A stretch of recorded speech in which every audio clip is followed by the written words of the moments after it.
Estamos começando mais um programa Tira Dúvidas nessa manhã abençoada. É sempre uma alegria, um prazer estarmos juntos aqui para podermos aprender mais e mais da palavra de Deus. Eu quero começar com um versículo que está lá no livro de Salmos, capítulo 103, verso 2, que diz o seguinte: bendiga minha alma ao Senhor e não se esqueça de nenhum só de seus benefícios. Aqui o salmista ele está dizendo para a sua própria alma não se esquecer de bendizer ao Senhor e falar dos benefícios dele.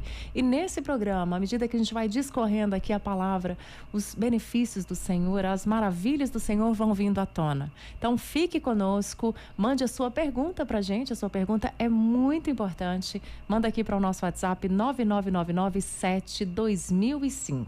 Lembrando que esse programa está sendo transmitido aqui pelas ondas do rádio, também no nosso canal do YouTube ao vivo, então você pode conferir e pode compartilhar novamente para um amigo ou assistir de novo. Pastor, bom dia, tudo bem com o senhor? Bom dia, Raquel, muito obrigado, graças a Deus tudo bem. Uma grande bênção estar com você mais uma vez para compartilharmos dos tesouros escondidos de Cristo que estão na sua palavra, tá? Parece que nós combinamos, mas não combinamos, foi espontaneamente. A Raquel já nos abençoou com o salmo que ela leu. Eu também quero te abençoar com aquilo que está escrito no Salmo capítulo 9, né? Salmo capítulo 9, versículo 7, que diz que o Senhor permanece no seu trono eternamente.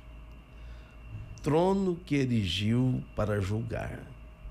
Através desse governo, Deus, o que ele faz? Ele julga povos e pessoas. Ele defende a causa e o direito. E no versículo 9 está escrito assim, depois de Deus julgar com essa justiça, defender a causa e o direito com essa justiça perfeita que é Cristo, ele diz que ele é um alto refúgio para o oprimido. Ele é um alto refúgio e segurança para o abatido, para o desvalido. Se você se encontra nessa condição, Deus ama se colocar como socorro presente nas suas tribulações. Olha para Ele, dá um tempo para Ele, para ter intimidade. Nós queremos a bênção, mas Deus quer o relacionamento. Mas é claro que Deus não vai negar a bênção. E se você se decidir pelo relacionamento, as bênçãos vão chover sobre você. Amém? Vai aí um conselho de pastor para o seu coração. Em nome de Jesus. Amém, Raquel? Amém, pastor. A gente está no comecinho do mês de outubro, muita coisa acontecendo, período de eleição, mas outubro também é outubro rosa, é um mês que fala sobre o câncer, né? Um período de prevenção. E tem um ouvinte que mandou uma pergunta aqui, ela está perguntando aqui, pastor: o senhor acha que o câncer pode ser proveniente de questões espirituais? Olha, a única questão espiritual da qual o câncer é proveniente é do mundo caído, é do próprio inferno. São obras do diabo. Com o pecado no Éden, a Bíblia diz que a terra foi semeada com o vírus da morte, de cardos e abrolhos. Então tudo é uma conjuntura do mundo caído. Para o que serve a Deus, é claro que o ímpio, ele sofre o câncer e morre. É duro dizer isso, mas é uma verdade. O crente também, mas o crente é diferente. Em 1 Tessalonicenses, capítulo 4, versículo 13, Paulo disse assim: ora, irmãos, eu não quero que vocês se entristeçam a respeito daqueles que dormem, a respeito daqueles que morreram, né? Como os demais que não têm esperança, para não vos entristecerdes como os demais que não têm esperança. É o que Paulo fala. Então eu estou dizendo aqui, não falta acusação para quem está doente, não falta acusação para quem está passando por uma crise de quebra financeira, de falência financeira. Não falta acusação contra quem é traído e coisas assim. Mas não olhe para acusações. Não ouça os amigos de Jó, que querem achar um motivo e uma culpa em Jó pela sua miséria, sua enfermidade, sua pobreza, a perda dos filhos, coisas tristes assim. Você tem esperança. Não se entristeça como os demais que não têm esperança. Nisso eu digo, o desempregado perde o emprego, o crente também. O desempregado fica doente, o crente também. Ou melhor, o ímpio. O ímpio, ele é um desempregado da graça e precisa muito da graça. É verdade. Corrigi bem aqui, né? Então, assim, o ímpio que é sem Deus, ele passa por todas essas coisas, e o crente também. Essas coisas estão no caminho do crente, mas com uma diferença absurda, absoluta. Nós temos a esperança. Ainda que morra, o crente, ele viverá, porque ele crê em Cristo. É o que está escrito. Então você tem esperança. Pastor, é culpa de um erro e um pecado, e isso impregnou espiritualmente na pessoa, e agora ela vai padecer o...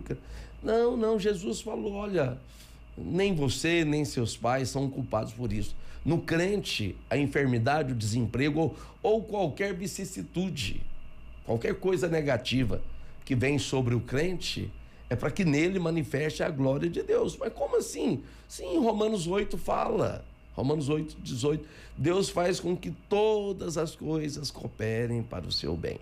Isso é maravilhoso, né, Raquel? Isso. Então, não aceite a acusação, não aceite o peso da condenação. Se você está passando por isso, nós vamos orar por isso hoje, para que Deus cure os enfermos, cure quem está com câncer. Então, dessa maneira, aceite o favor, a graça. Jesus foi ferido na cruz para que pelas suas feridas eu e você sejamos curados. O Senhor se tornou pobre para que pela sua pobreza nos tornemos ricos hoje. A cruz é a solução de tudo. Porque quem está sendo acometido de um câncer, né? Ou porventura venha a morrer do câncer, da enfermidade, geralmente essa pessoa ela é tendente a morrer sob muita acusação. Eu não quero que você se sinta acusado por nada. Se é o seu caso, se é o caso de alguém que você conhece, leve essa palavra de conforto para ele. Na cruz do Calvário, as maldições já foram condenadas. A conjuntura de um mundo caído, ela coloca no nosso caminho coisas tristes, como um câncer. Mas ainda que ele aconteça, há esperança. Como disse Jó, ainda que ele me mate, nele esperarei. E bem-aventurado é aquele que, como Jó, espera no Senhor. Ele não vai frustrar a sua esperança. Amém? O Salmo 9 também diz, eu estou me lembrando aqui, o Senhor jamais nega favor para quem intercede esse favor por ele. Ele não só nega o bem para aqueles que intercedem por esse bem. Amém? Aproximemos junto ao trono da graça, a fim de recebermos misericórdia e socorro em ocasião oportuna. Hebreus 4:16. Fica com essa palavra e com essa bênção sobre a sua vida. Amém? Amém, amém, aleluia, pastor. E agora a pergunta do Cássio aqui, ele quer saber o que são de fato ações de graça. Ações de graças são louvores de um coração cheio de gratidão. Ações de graça é gratidão, é uma maneira bíblica, espiritual, bíblica, né, de você dizer que você é agradecido por Deus. É agradecer com palavras? Paulo disse, né? Tem alguma atitude que demonstra ações de graças, assim? Eu além acho das que palavras? Tem muitas. Alegria. Alegria é uma atitude de ações de graças. Paulo fala assim, olha, em tudo dai graças. Ou seja, seja agradecido por tudo. Olha, são grandes chaves. Alegria e gratidão. Quer dizer, ações de graças é demonstrada por um coração que jubila de alegria, de um coração rejubilante. Então digo para você, escolha. Você sabe que todo dia você pode escolher ser feliz? Eu recomendo que você faça essa escolha. E o mandamento imperativo do apóstolo Paulo, em Filipenses 4:4 é: alegrai-vos, outra vez digo, alegrai-vos no Senhor. Então, a alegria é uma escolha. Todo dia amanhece, eu já aprendi, eu declaro, eu escolho ser feliz nesse dia, porque esse é o dia que o Senhor fez, para que nele eu me alegre e me regozije, é o que está escrito no Salmo 6. Olha, tem muita verdade nos Salmos, né? Estão vindo à tona para instruir a mim e a você. Deus está ministrando no meu coração. Tá? Amém. Então, assim, alegre-se. Alegrando-se, você... Porque essa é a colocação da Raquel. O que eu faço para demonstrar essa ação de graça? Ações de graças, você pode fazer um evento com ações de graça pelo seu aniversário do casamento, por uma conquista. Deus gosta disso. Você pode estar... Nós estamos comemorando esse ano os 25 anos da videira. São ações de graças. É a alegria, o contentamento, a gratidão por tudo aquilo que Deus fez. Nós estamos dizendo, tudo que aconteceu não tem mérito em mim, não tem mérito no pastor Aloísio, né? Ainda que a gente vê que tem, mas ele não aceita. Tudo é fruto da obra da graça. Então, isso é gratidão. E é importante as ações de graças, porque quem é agradecido é humilde. Ele se sente no lucro com aquilo que Deus está fazendo. Eu me lembrei de um salmo, eu acho que é Salmo 34, versículo 7. Me corrija se eu tiver errado, Salmo 34, versículo 7. Está correto, né? Gabriel Manetti está me ajudando, me assessorando aqui. Obrigado, Gabriel. Pois é, o salmista, que é Davi, ele diz assim: agrada-te do Senhor, ele satisfará os desejos do seu coração. Isso é gratidão, é alegria, é agradar-se, estar feliz, é contentamento. Com o quê? Com o que está acontecendo na sua vida. Quando você tem essa gratidão, você tem uma resposta imediata de Deus. Deus muda a sorte, Deus faz com que as coisas comecem a dar certo, Olha que maravilha. Por que Davi falou isso? Porque ele havia pedido para Deus para que o filho que ele gerou com Batseba não morresse. Mas por um conselho divino, que Deus está no céu, tudo faz como lhe agrada. Isso pertence aos mistérios do conselho de Deus. Deus não deixou que o filho vivesse. Todo mundo pensou que Davi ia suicidar-se, porque ele estava desesperado com a doença do filho. O filho morreu, sabe o que ele fez? Os assessores enlouqueceram com a atitude de Davi. Davi tomou banho, ungiu-se, entrou no tabernáculo e agradeceu a Deus. Olha, Deus, não é o que eu queria, mas ele apresentou ações de graças, mesmo no momento tão duro da vida dele. Porque o luto de um filho diz que é o luto mais dolorido, mais doído e o mais demorado. Deus nos guarde disso. E a Bíblia diz que Davi agradeceu o Senhor. Sabe o que Deus deu em troca do filho de Batseba? Deus deu Salomão. Uau! Olha só. E Salomão é um fruto da gratidão de Davi pela decisão de Deus. Agradou-se do Senhor. Então, eu recomendo para você. Alegre-se. Isso é ações de graças. Você vai ver sua história mudar ao seu redor. Sempre, sempre. A murmuração louva o diabo, mas a gratidão engrandece a Deus. Faça a sua escolha. Aleluia. Amém. Glória a Deus. Eu escolho glorificar, agradecer a Deus. Amém, amém. Pastora, a pergunta da Joana aqui, ó. Por que é que o apóstolo João se autodenominava discípulo amado? Ele mesmo deu esse título para ele ou Jesus? Ele mesmo. Como é que é? Você vê, discípulo amado do Senhor. João faz parte daqueles 2 filhos que a mãe chega para Jesus e pede: Senhor, concede que no teu reino meus 2 filhos, um se assente à direita e o outro se assente à esquerda. Esses 2 filhos eram chamados de filhos do trovão. Você conhece eles pelas escrituras, João e Tiago. Tiago é aquele que foi o primeiro apóstolo a ser morto por amor ao evangelho, por Herodes. Ele foi decapitado, né?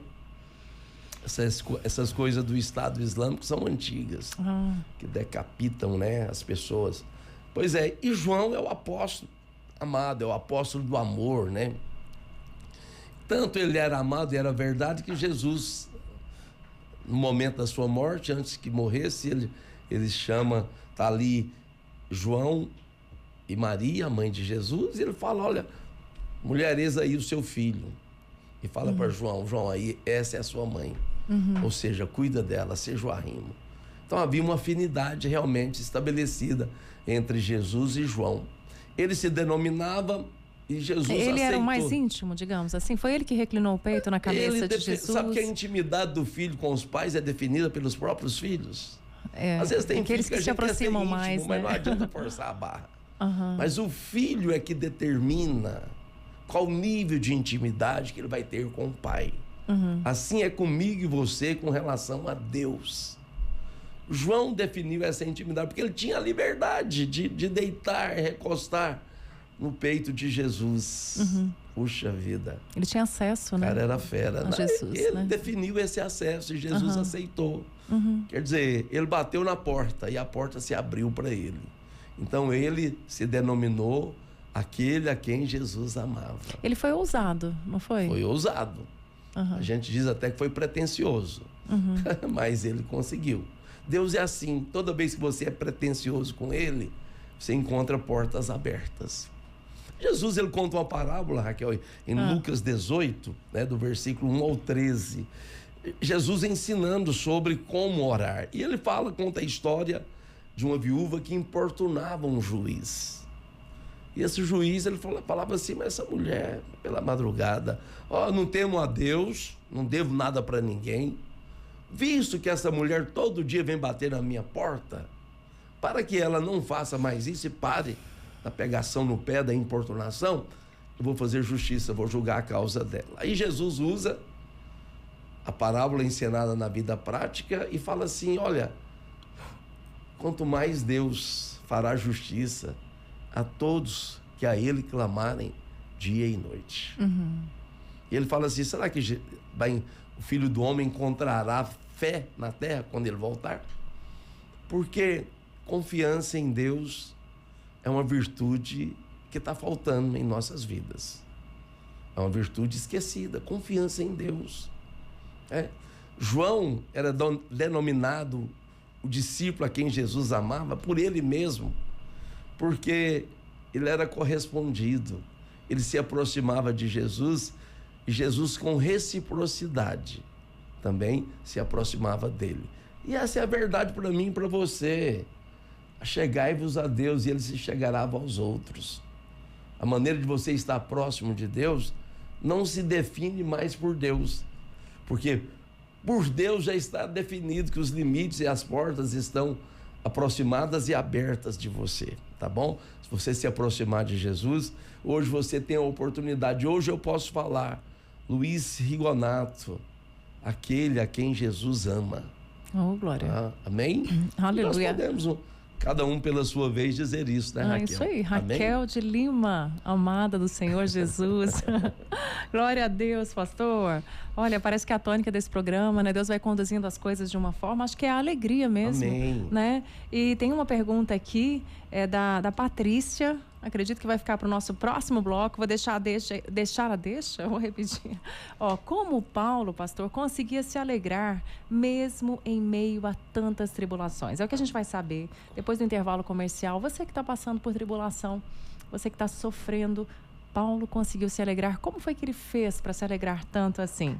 Vamos saber daqui a pouquinho, depois do intervalo comercial. Aproveita esse tempinho, mande a sua pergunta agora para o nosso WhatsApp 9999-72005. Até daqui a pouco.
volta ao programa Tira Dúvidas ao vivo, nessa manhã maravilhosa de sexta-feira.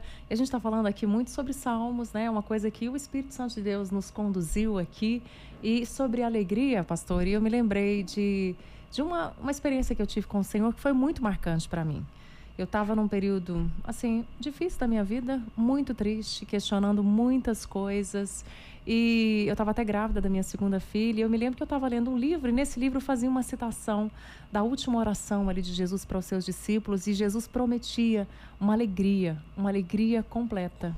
E eu questionei a Jesus ali. Eu falei, Senhor, me dá dessa alegria. Porque embora eu conhecesse o Evangelho, eu tinha muitas feridas e eu estava nos lugares, eu sorria, eu brincava, mas havia uma falta no meu coração. E aí eu sei que eu chorei muito, eu falei, Senhor, me dá dessa alegria. E naquele momento eu tive uma visão. Eu vi um vaso de barro e eu vi uma mão colocando um tesouro ali dentro. E o Senhor me disse, você é esse vaso de barro e esse tesouro é a minha alegria. Eu vou te dar uma alegria que vai independer das circunstâncias, né? Uau.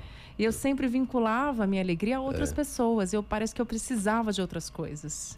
Isso é maravilhoso. Muito bom testemunho. Deus foi muito gracioso com você. É isso que a gente tem que aprender. A alegria do Senhor, ela independe das circunstâncias. Apesar de tudo, o Senhor é bom. E Ele quer que a alegria em cada um de nós seja completa. E esse é um grande tesouro de Deus.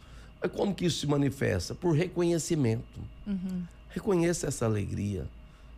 Você estava eternamente condenado ao inferno.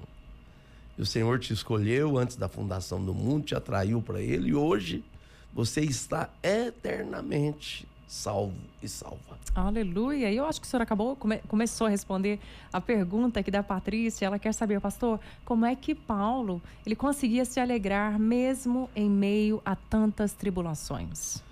Pois é, essa habilidade a gente tem vontade de aprender, mas está ao nosso alcance a maturidade para isso, né? A Bíblia diz que Paulo estava feliz, ele falou isso, né? Ele que expressa essa alegria apesar das circunstâncias. Ele havia recebido uma oferta generosa dos filipenses, e ele fala em Filipenses 4, versículo 10, né? Ele fala assim, ó, eu me alegrei muito, me alegrei sobremaneira no Senhor, porque mais uma vez vocês renovaram ao meu favor uma oferta que eu estava precisando muito, né? E ele falou, olha, vocês não deixou a oportunidade passar, vocês aproveitou a oportunidade e me abençoou. Eu não estou dizendo isso por causa de pobreza, não. Ainda que eu esteja carente, né? Eu estou dizendo isso porque eu aprendi a viver contente em toda e qualquer situação. Isso é de um alto nível de maturidade. Mas eu e você, ouvindo esse testemunho da Raquel, né, que Deus mostrou claramente, nós somos vasos de barro, mas Deus é o tesouro que está dentro de nós. Ele é a expressão máxima dessa alegria. E Paulo falou, então eu sei estar humilhado, eu sei também ser honrado, tanto sei em todas as circunstâncias, eu já tenho experiência, tanto na fartura como na escassez, tanto na abundância, né? Tanto na doença como na saúde. Independente das circunstâncias, eu aprendi a me alegrar em Deus. Deus ama isso, sabe? Deus vai te retribuir. Isso é uma semente poderosa, a alegria, né? E Paulo, ele aprendeu a viver feliz acima das circunstâncias. Porque ele sabia, ele tinha os olhos abertos para ver a grandeza do tesouro que é Deus que estava na vida dele. E muito mais do que isso. Amém? Amém, pastor. Você que está conferindo aqui o programa Tira Dúvidas ao vivo, mande a sua pergunta agora para a gente aqui, para o nosso WhatsApp 999972005. Tem o nosso canal no YouTube também, Rádio Vim FM. Tem o perfil do pastor Luiz com Z Rigonato. Lá você confere essas respostas aqui, muitas outras que eu tenho certeza que vão te edificar muito. O meu também, Raquel de Lima Oficial. Tem o livro do pastor também, o livro Tira Dúvidas, né, pastor? Me parece que o senhor está quase lançando um outro aí. Eu tenho que lançar, tenho que reeditar, porque a primeira edição está no fim. Ah, né? tá. Mas nós vamos fazer outros módulos, né? Porque são mais de 1.500 perguntas feitas e respondidas. Maravilha. Vou Mas transformar tudo em esse livro livro. que o senhor tem aí são perguntas muito frequentes, né? Dúvidas As perguntas muito frequentes, né? As dúvidas que os novos convertidos. Porque a igreja ela tem essa dinâmica. Todo dia chega filho novo na casa do pai. Então é o ciclo de crescimento da igreja. Aí tem que ensinar de novo. Tem que ensinar de novo. Tem que repetir. Registrando no livro. Registrando no livro, as pessoas vão respondendo à medida, ou vão aprendendo, né? À medida que tem as dúvidas. Maravilha, pastor. Agora a gente vai mudar de assunto aqui. Tem a pergunta da Aparecida. Ela quer saber a sua opinião sobre jogos de azar, né? E ela completa aqui, essa onda aí das bets. Conta aí, o que é isso, pastor? Bets? Olha só, né? Olha, jogos de azar, já é dito, né? A palavra já é muito ruim, né? A terminologia, azar, o né? nome, o título. Que horror. Jogos de azar, por que você vai entrar em jogos de azar? Se fosse de sorte, talvez. Você acha que você tem o poder de vencer as máquinas, os computadores que jogam contra você? É o problema da Bolsa de Valores. Os operadores que aventuram a ganhar dinheiro contra os robôs cibernéticos não conseguem. Então, assim, às vezes você tem... É isso aí que são as bets? Não, as bets é outra coisa. Ah, tá, desculpa. É um jogo eletrônico que foi recentemente aprovado pelo Congresso Nacional e o Supremo. Olha, os investimentos diários que são feitos nas apostas com as bets, o nome bet é um nome em inglês que quer dizer aposta, tá? Você tá vendo aí Betano e todas as bets que você vê, essencialmente nos jogos de futebol, dos campeonatos nacionais e internacionais, é o que você vai ver são esses patrocínios, porque se ganha muito dinheiro. Os responsáveis pelas apostas, donos das plataformas de apostas, ganham bilhões à custa de um povo que não tem dinheiro, que às vezes vicia tanto, que investe o salário do mês inteiro. As esposas e os filhos sofrem muito com isso. Isso já bastaria.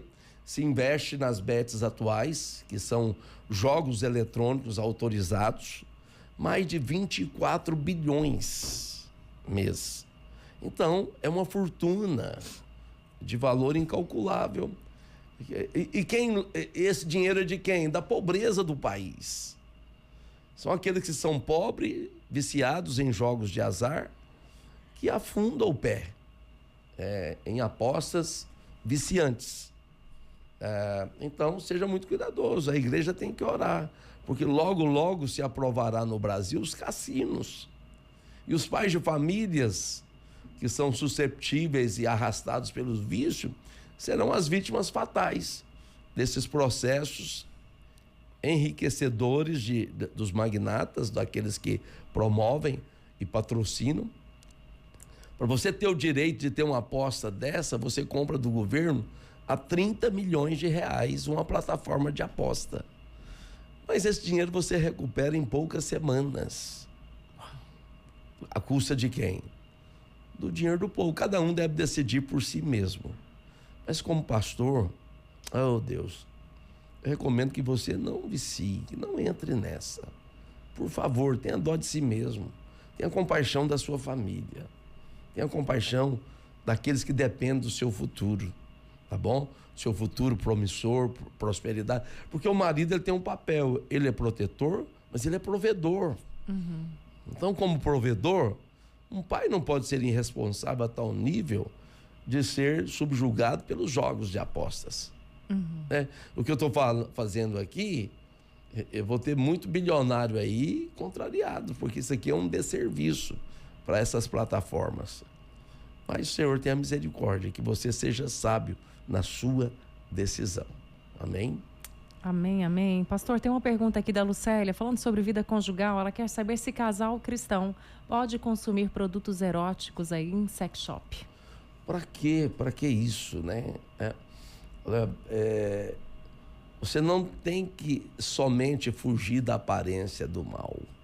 Você tem que manifestar a aparência do bem. Você não tem que ser só uma pessoa bendita, piedosa, não. Você tem que transparecer que é também. Agora, sex shop, por favor. por favor, será que está faltando tanta criatividade assim? Né? Acho que o casal criativo, eles sabem ter soluções criativas para uma vida amorosa gratificante. Então, vocês dois são duas cabeças inteligentes, né? Então, o prazer que vocês têm na vida um do outro, usa isso de maneira criativa, né? E deleitem-se um com o outro, né? Que a Bíblia diz: goza dos amores com a mulher da tua mocidade e com o rapaz da sua mocidade também, para as jovens casadas e as adultas e as velhas também, né? Esse é um prazer que é a cereja do bolo de todo casamento bem vivido, gratificante. Mas você não precisa buscar esses artifícios, não, acredite. A vida cheia do Espírito, né? Um casal que vive a vida abundante do Espírito Santo vai desfrutar dos prazeres elaborados pelo próprio Deus. Então, se você é cheio do Espírito Santo, o Espírito Santo também é criativo para ter uma vida sexual exuberante. Tá bom? Acredite, Deus não está alheio a isso. Deus faz parte. A criatividade é divina, né? A primeira bênção pronunciada na Bíblia foi exatamente sobre o sexo prazeroso, né? Em Gênesis 1:28 diz assim: olha, e Deus os abençoou e disse: crescei e multiplicai. Multiplicai. Como que um casal vai crescer e multiplicar? Você aprendeu. Então, a primeira bênção mencionada na Bíblia está relacionada à vida sexual gratificante. Você acha que Deus vai precisar de pet shop, sex shop? Sex shop. Pastor, eu lembrei de um pet pastor. Pet shop é dos cachorros, né? E os gatos. Lembrei de um pastor conhecido nosso que ele disse que foi num congresso e estava tudo lotado, os estacionamentos tudo lotado e tal. E a única vaguinha que ele achou foi em frente a uma loja de sex shop. Ele não estacionou, ele falou: o quê? Vou fugir da aparência do mal. Vai que esvazia tudo, só fica o meu carro aqui na frente. Pega a mão, né? Pega a mão, né? Fugir da aparência do mal.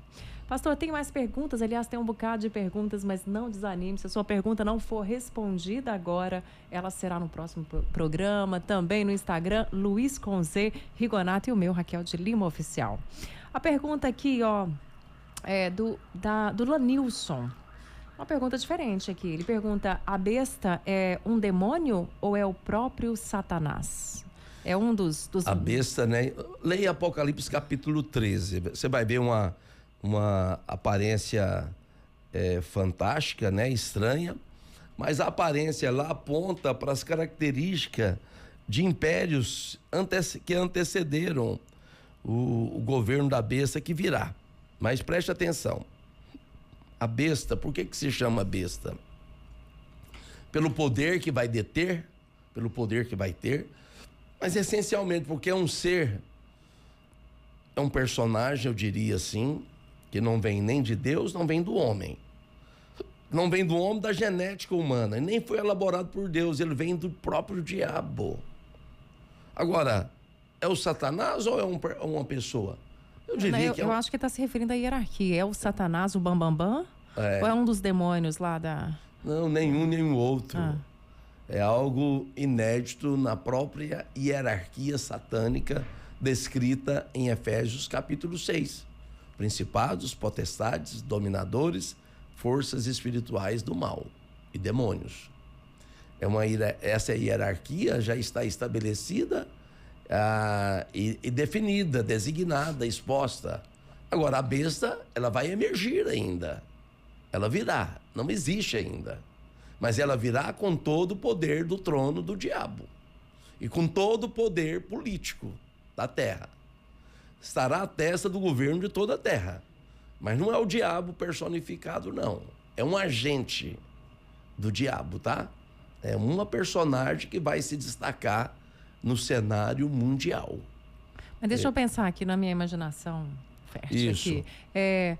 Vamos imaginar, Deus, ele enviou o filho dele para a terra. Então seria o diabo enviando o filho dele para a terra? Mais ou menos isso? Claro que o diabo, ele é espírito. Para ele agir e ter ação, executiva, ele precisa dos seus agentes, seus instrumentos. É algo elaborado pelo homem, mas contra Deus, sem Deus e cheio do diabo. Vamos imaginar, então, é só hipóteses, não estou dizendo que é. Uma hipótese razoável seria um clone, seria uma simbiose, né? um Robocop, digamos. Alguém dotado de uma inteligência artificial. A inteligência artificial está indicando que logo, logo, eles criam um robô poderoso aí. Então, assim, a besta, ela não vem de genética humana. E nem vem de um processo da vontade de Deus. Ela vem do diabo. Mas ela é uma criação do diabo. Mas não é o diabo em pessoa. Mas será cheio do diabo. Okay? Terrível. Essa besta não tem nada de besta, é terrível. Mas o Senhor é mais poderoso. Glória a Deus. Pastor, para fechar o nosso programa Tira Dúvidas, que está muito abençoado, uma perguntinha aqui do Rosenval. Só é salvo quem congrega na igreja? Essa pergunta é muito boa. Só é salvo quem congrega na igreja? Vou responder fazendo uma afirmação inversa. Quem é salvo vai escolher e preferir congregar numa igreja.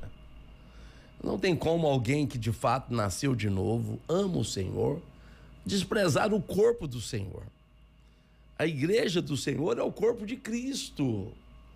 Então, Jesus falou, vou estabelecer a minha igreja e os poderes do inferno não prevalecerão contra ela.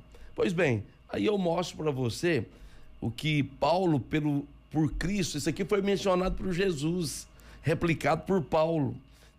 Então está em Efésios capítulo 1. Ó, o nosso tempo acabou. O celular da Raquel está nos avisando aqui. Gente. Então, Paulo falou em Efésios capítulo 1, versículo 21. Olha, acima de todo principado, potestades e poder e domínio, e de todo nome que você possa referir, não só no presente século, mas também no vindouro. E preste atenção, você que está perguntando para mim, pastor, só é salvo quem congrega numa igreja? E eu estou respondendo, quem é salvo de verdade, nasceu de novo, não vai abrir mão dessa opção, porque o estar numa igreja é uma reação, uma consequência natural de quem é salvo. Entendeu isso? Pois é. E a Bíblia diz assim, que Deus colocou todas as coisas debaixo dos pés. Cristo fez isso. Para ser o cabeça sobre todas as coisas, ele o deu à igreja. Jesus não é cabeça sobre todas as coisas se ele não for igreja. Se não tiver dado esse poder à igreja. E a igreja? O que é a igreja? Versículo 23. A igreja é o corpo de Cristo, a plenitude daquele que é Cristo, que a tudo enche em todas as coisas. Ou seja, a igreja completa Cristo e Cristo completa todas as coisas em todos os lugares. Então, fora da igreja, mas eu sou igreja. Não é. Você pode ser um membro decepado do corpo. Mas você acha que um membro fora do corpo tem ação viva, eficaz? Não tem, não tem. Um crente fora da igreja é um crente de peito aberto para os ataques do maligno. Você acha que ele tem proteção? Não tem. Então essa história de desigrejados, não se envolva nisso em nome de Jesus. Não há provas evidentes de que pessoas desigrejadas tenham nascido de novo. Porque não nasceu. Porque como que alguém pode viver fora do corpo sendo membro dele? Se é membro do corpo, vai congregar numa igreja, tá bom?